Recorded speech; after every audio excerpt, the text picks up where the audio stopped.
이영표 해설위원이 여러분에게 강의를 들려줬으니까 그에 대한 피드백도 좋고요. 평소에 이영표 해설위원을 만나면 이런 걸 묻고 싶었다라는 질문을 여러분께 직접 받아보고자 합니다. 궁금하신 분이 있으신 분은 사진을 충분히 찍으신 뒤에 손을 들고 질문을 해주시면 됩니다. 질문 있으신 분 손 들어주세요. 저기 여성분, 예. 네, 자리에서 일어나서 질문해주세요. 예, 이영표 선수 일단 이렇게 좋은 강연을 해주셔서 굉장히 감사드리고요. 제가 궁금한 점은 이영표 선수가 생각하는 실패가 아닌 실패가 인생에 있어서 뭐가 있었는지 궁금합니다. 뭐라고요? 그러니까 제가 처음에 들었을 때 아나운서께서 성공이 아니고 실패가 아니다라고 하셨는데 그 얘기가 괜히 나온 게 아니지 않을까요? 야, 책 제목입니다.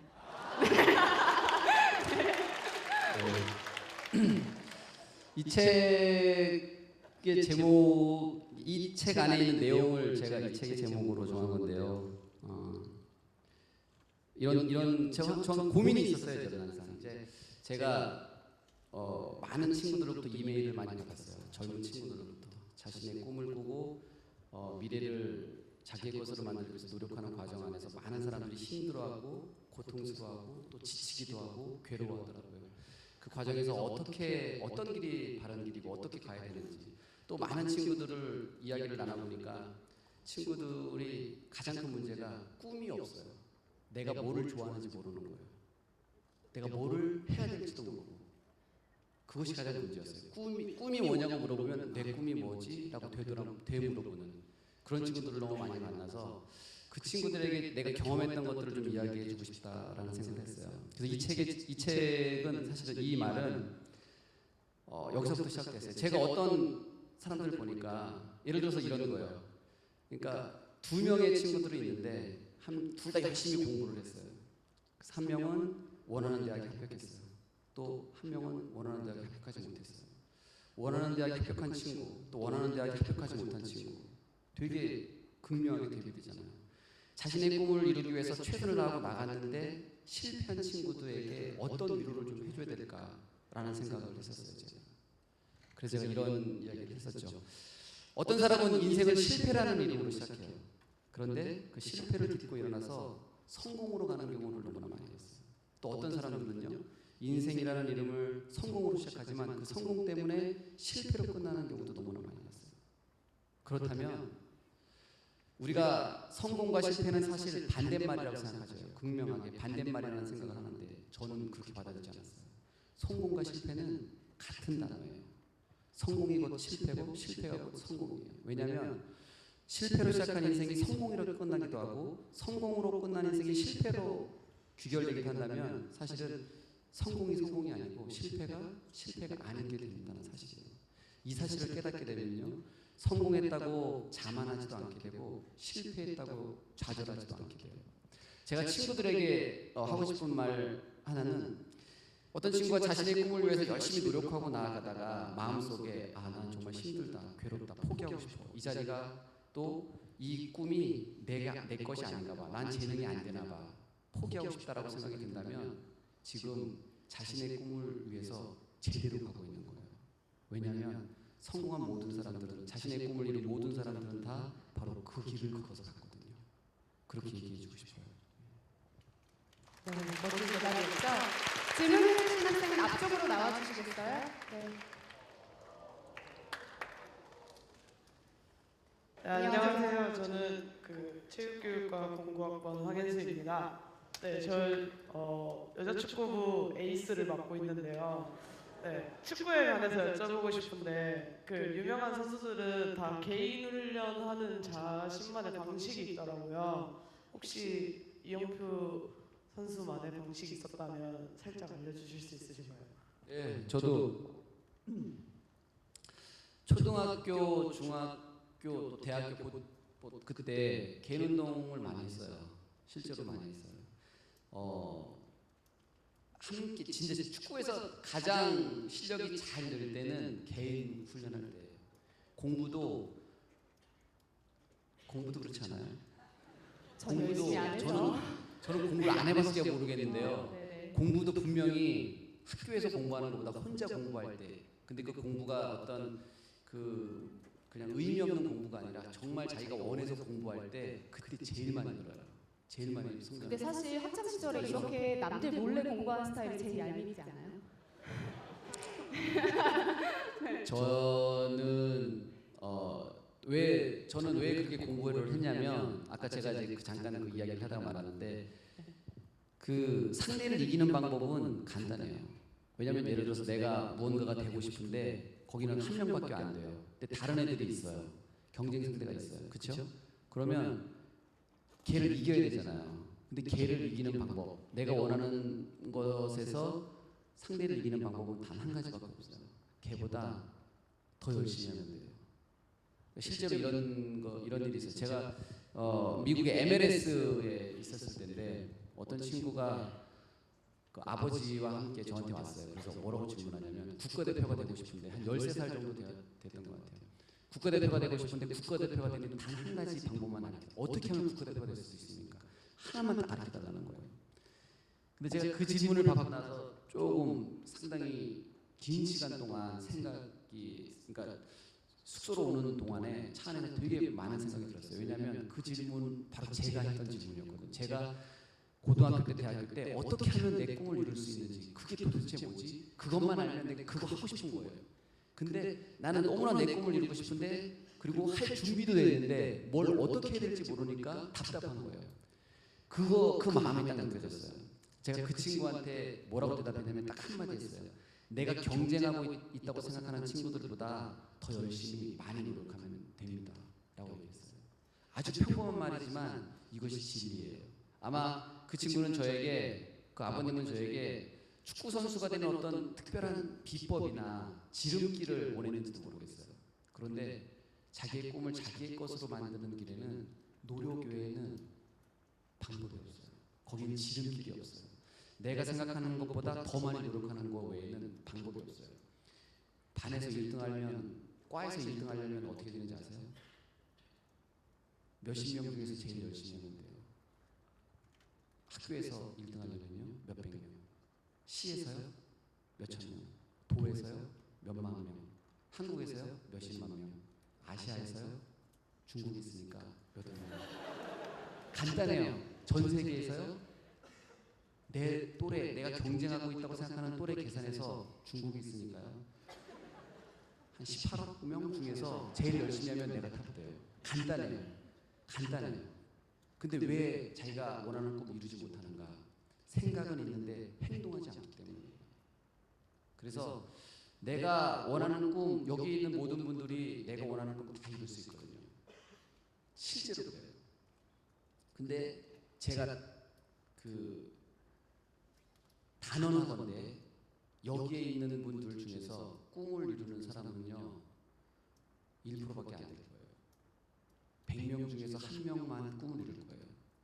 그런데 모든 사람이 꿈을 이룰 수 있는데 왜 그러냐면 실제적으로 그렇기 때문에 그래요. 그런데 여기에서 정말 자기가 노력할 준비를 하고 실제로 최선을 다해서 노력하면 여기서 한 3명이 나올 수도 있죠. 그래서 모두에게 기회가 열렸어요.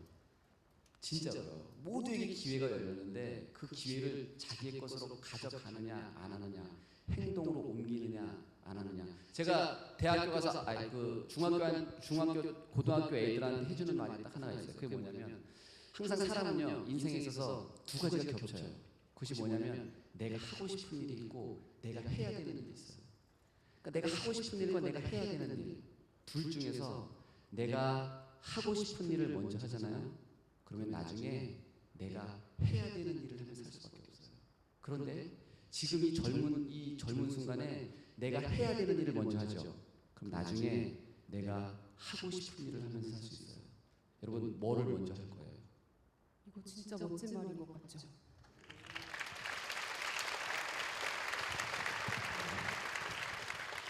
하고 싶은 일과 해야 될 일의 양은 정해져 있으나 뭘 먼저 선택할지는 여러분의 몫이다라는 이야기였고요. 이제 대답이 되셨죠? 올라와서 이용표 해설위원 직접 만나시죠.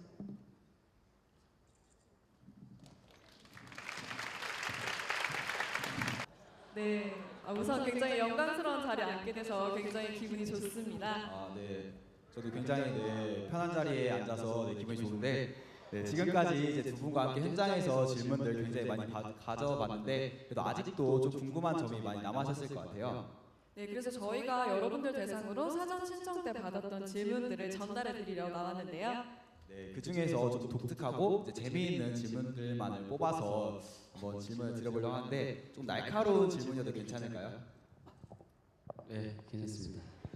네, 감사합니다. 네, 첫 번째 질문은 오늘 남학생분들 굉장히 많이 오셨는데 아무래도 축구를 좀 관심 있게 보는 학생들이 굉장히 많을 것 같아요. 사전 신청에서 저희가 좀 많이 받았던 질문이 아무래도 외국에서 생활하시던 그런 축구 생활과 관련이 있던 것 같습니다. 토트넘에서 선수 생활하실 때 07-08 시즌에 비슷한 포지션에 뛰는 경쟁자가 나타났어요. 네, 남학생분들 굉장히 많이 알고 계신 것 같은데 혹시 알고 계세요? 알고 있죠. 아, 네, 그 가모 씨가 나타났어요. 네, 가레스 베일 선수가 나타났어요. 네, 그렇게 경쟁하던 선수가 이제 세간의 주목을 받고 팀을 옮기면서 최근에는 큰 대회에서 결승골도 넣으셨는데 그 선수랑 아직도 친하신가요? 대반전인데? 지금 가레스 베일이 그렇게 잘할 수 있는 건 이영표 해설위원과 경쟁을 했기 때문이죠. 괜찮았어요? 괜찮았어요? 그때 토트넘에 국가대표가 6명 있었어요. 왼쪽 백에만. 그 에코토가 카메룬 국가대표였고요. 그다음에 질베르트라고 브라질 국가대표. 그다음에 지글러라고 스위스 국가대표.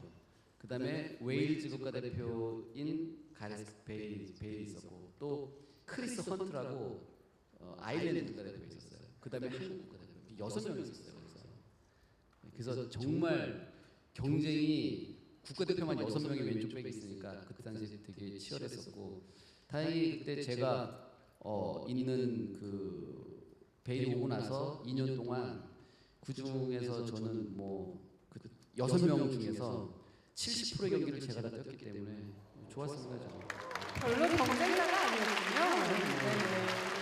저도 인터뷰를 찾아봤는데 네. 자신의 백업 선수라는 표현을 사용하셨더라고요. 네, 맞나요? 왜 이렇게 생채기를 내는 거예요?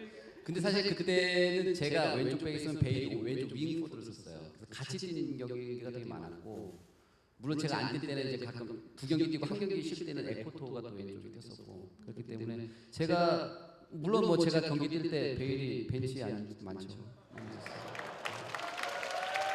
네, 굉장히 솔직한 답변 감사드립니다. 베일 선수가 지금도 가끔 형님 잘 지내시냐고 물어보나요? 베일이가 저 베일이가 요즘 약간 날조랑 다니더니 되게 좀 과묵해요. 얘가. 네네. 그때는 18살 됐으니까 우리한테 말도 잘 못 걸고 그럴 때예요. 짐 캐리 닮았죠. 그러니까 근데 일단은 그 나이에서도 어렸지만 아주 속도도 있었고 힘도 좋고 왼발을 특히도 잘 썼고 아주 주목받는 친구였어요. 다 더 좋아했어요. 그 당시에. 네. 네, 이번에도 제가 또 재밌는 질문을 골라봤는데 이영표 해설위원님께 질문 드려볼게요. 네, MBC는 사실 일명 아빠 어디가 트리오라고 하죠. 네, 그리고 김성주 아나운서, 안정환 위원님, 그리고 송종국 위원님이 월드컵 중계를 맡으셨고요. 또 SBS 같은 경우에는 김성재 아나운서를 비롯해서 차범근, 차두리, 배성재 아나운서. 죄송합니다. 네, 배성재 아나운서를 비롯해서 이렇게 중계를 맡으셨는데. 네, 그분들은 최근 예능 방송도 활발히 하시고 또 중계전 평가전 중계를 맡기도 했잖아요. 네, 그런 걸 볼 때 혹시 위기감을 느끼신 적은 없으신지? 일단 SBS는 차범 감독님은 잘하신다고 생각합니다. 저는. 하지만 당연히 저는 인정하고요. MBC는 크게 의식하지 않겠습니다.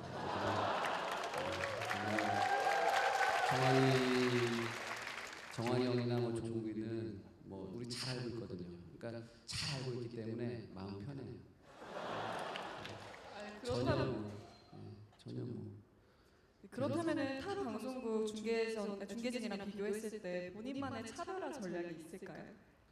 굳이 차별 안 둬도 크게 이렇게 신경 쓸 정도는 아니기 때문에 그냥 이영표니까.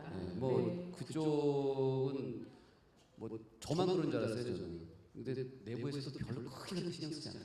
그래서 상당히 편한 상황에서 지금 준비를 하고 있습니다. 사실 MBC 해설위원, KBS 해설위원이 한 자리에 모인 때가 있었거든요. 근데 이영표 해설위원이 정환 친구가 긴장하고 있지라고 하니까 한 마디도 못 하시더라고요. 근데 지금 월드컵을 가면 옆 부스에서 중계할 가능성이 높나요?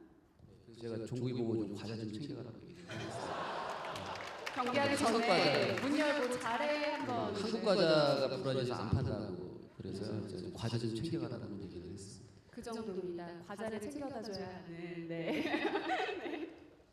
네, 영표 해설위원님의 자신감을 엿볼 수가 있었고요. 또 여러분 꼭 KBS 방송을 통해서 이 월드컵 보셔야 될 것 같습니다. 네, 월드컵 나온 김에 하나 더 질문을 드려볼게요. 네, 이번 6월달에 이제 브라질에서 월드컵이 열리는데 네, 객관적으로 정말 객관적으로 대한민국 선수들이 이번 월드컵에서 어느 정도 성적을 낼 거라고 예상을 하시는지. 아이 궁금해. 저도 궁금합니다. 네.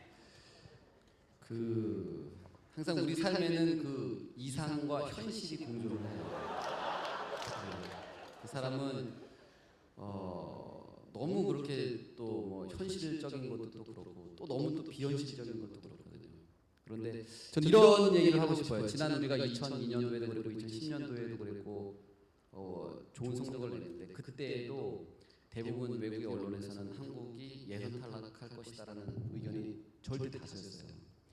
우리 대표팀이 강하다라고 얘기할 때 그 강함 안에는 단순히 눈에 보이는 것 이외에 숨겨진 엄청난 에너지가 좀 있다고 믿어요. 실제로 과거 한국 축구가 그랬었고 그렇기 때문에 눈에 보여지는 것만으로 얘기한다면 당연히 뭐 러시아나 벨기에가 한국보다 강하죠. 그걸 인정해야죠.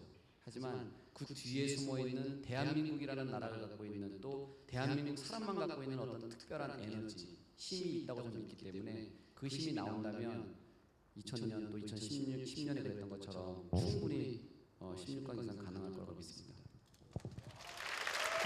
네, 이영표 해설위원님 말씀하신 것처럼 네, 기적을 바라면서 저희도 열심히 응원을 하도록 하겠습니다. 기적을 바라죠. 아, 기적이 아니에요? 네네네. 아, 좋은 성적을 네, 좋은 성적을 응원하도록 하겠습니다. 왜 이렇게 비관적이에요? 얼마 전에 평가전을 봐가지고 조금 많이 울컥했었는데 네, 이영표 해설위원님 말씀 들으니까 또 이렇게 마음이 놓이는 것 같아서 네, 편안한 마음으로 월드컵 보도록 하겠습니다. 네. 네, 마지막으로 이제 정말 마지막으로 이제 질문을 드리도록 할게요. 네, 아까 영상에서 본 것처럼 2002년부터 2010년까지 약 12년간 국가대표 생활을 하시면서 3번의 월드컵의 경험을 갖고 계세요. 지난 월드컵까지는 이제 선수로서 대한민국을 대표하셨는데 이번은 해설자로 대한민국을 대표하셔서 브라질에 가시게 되셨어요. 네, 굉장히 기분이 남다르실 것 같은데 어떤 자세로 월드컵에 임하실 건지가 궁금합니다. 선수로서 3번을 준비했고 또 이번에 그 해설자로 하면서 사실 선수는 자기 컨디션, 팀만 생각하면 돼요. 또 그래야 되고요. 하지만 월드컵을 준비하면서 저는 제가 지금까지 경험해보지 못했던 지난번에 제가 키프러스, 룩셈부르크 이런 팀까지 다 전력 분석을 했었거든요. 왜냐하면 키프러스가 벨기에와 평가전이 있었고 또 제가 잘 아는 그 일본이 또 키프러스하고 평가전이 있었어요. 룩셈부르크가 또 벨기에하고 평가전이 있었고 그러면서 제가 그 전에 상상하지도 못했던 어떤 그런 팀들을 분석을 하면서 제가 되게 많이 배웠던 것 같아요. 그래서 제가 축구라는 것은 사실은 3가지가 있거든요. 축구를 하는 것이 있고요. 또 축구를 배우는 것이 있고요. 또 축구를 가르치는 것이 있어요. 그런데 제가 축구를 했었고 축구를 배워봤는데 축구를 가르쳐보지는 못했거든요. 그런데 제가 그 월드컵이라는 것을 통해서 많은 정보를 얻게 됐고 또 그 정보를 실제로 이번에 시청자 여러분들에게 전해드릴 생각이고 또 그 정보가 내가 누군가를 앞으로 가르칠 때 큰 도움이 될 거라는 생각이 들어서 저는 되게 기쁜 마음으로 준비하고 있습니다. 네, 여러분 박수 부탁드릴게요. 네, 아쉽지만 사전 질문을 물어보는 시간도 여기서 마무리를 해야 될 것 같습니다. 네, 다소 좀 네, 좀 당황스러울 수 있는 질문에 대해서 잘 답변해 주셔서 정말 감사드립니다. 네, 저희 질문이 좀 많지는 않았지만 그래도 여러분의 궁금증을 조금이나마 더 풀어줄 수 있는 기회가 되었으면 좋겠고요. 네, 저희는 이제 마이크를 다시 정인영 아나운서께 넘기고 잠시 후에 뵙도록 하겠습니다. 감사합니다. 고맙습니다.